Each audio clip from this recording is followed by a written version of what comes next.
রাষ্ট্রপতির উপর রাষ্ট্রপতির বক্তব্য আমি শুনিও নাই, পড়িও নাই, এবং সেই বক্তব্য দেওয়ার সুযোগ করে দেওয়াকে আমরা প্রত্যাখ্যান জানিয়েছিলাম। আমরা খুব স্পষ্টভাবে বলেছিলাম যে এই রাষ্ট্রপতি অপসারণ প্রয়োজন, তাকে গ্রেফতার করা প্রয়োজন। এই রাষ্ট্রপতির আর কোনো অধিকার নেই বঙ্গভবনে থাকার, এইখানে এসে বক্তব্য দেওয়া। প্রেসিডেন্ট শাহাবুদ্দিন চুপ্পু, তার কিছু কুকীর্তির কথা মাননীয় স্পিকার হাউসের সামনে তুলে ধরছি। তিনি দুদকের কমিশনার ছিলেন। তাকে দুদকের কমিশনার করা হয়েছিল 3টে অ্যাসাইনমেন্ট দিয়ে। 1 নম্বর হচ্ছে খালেদা জিয়া এবং তারেক রহমানের বিরুদ্ধে দুর্নীতির অভিযোগের শাস্তি নিশ্চিত করা।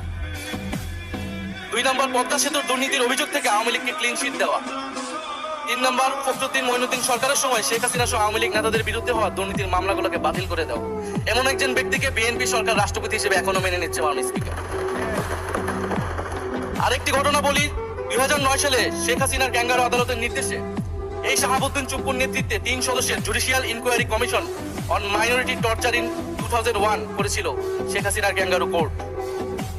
এই প্রতিবেদন অনুসারে বিএনপির 26,000 বিএনপি নেতাকর্মীকে 2001 সালে ক্ষমতায় এসে কয়েক হাজার হিন্দুকে তারা হত্যা করেছে, এই জন্য দায়ী করা হয়েছিল মাননীয় স্পিকার। এবং আওয়ামী লীগ এই রিপোর্ট দেশে বিদেশে এই রিপোর্ট ফেরি করে তারা নিজেদের এখানে ক্ষমতায় থাকাটাকে পাকাপোক্ত করেছিল। মাননীয় স্পিকার, এই রাষ্ট্রপতি চুপ্পু এসালামের হাতে ইসলামী ব্যাংকে তুলে দেওয়ার কারিগর, 2 কোটি আমানতকারীকে পথে বসিয়েছিল। এবং জুলাই গণহত্যার সময় তার ভূমিকা, ফ্যাসিবাদের সাথে তার সংশ্লিষ্টতা সবকিছু আমরা জানি। আমাদের দুর্ভাগ্য, দুর্নীতিবাজ, অপদার্থ, মিথ্যুক, গণহত্যার দোষর এখনো বাংলাদেশের রাষ্ট্রপতি।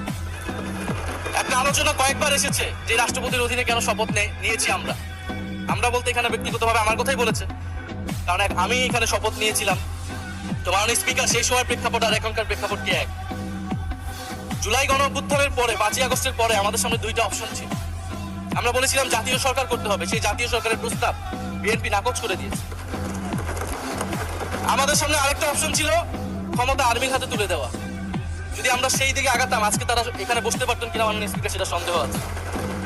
দেশের স্বার্থে, দেশের স্থিতিশীলতার স্বার্থে আমরা সেই সময় সরকারে গিয়েছিলাম, আমরা শপথ নিয়েছিলাম। কিন্তু বৈষম্যবিরোধী ছাত্র আন্দোলন খুব স্পষ্টভাবে 2024 সালে কিন্তু এই রাষ্ট্রপতির অপসারণ চেয়েছিল। সেই সময় সাংবিধানিক ধারাবাহিকতার কথা বলে রাষ্ট্রপতির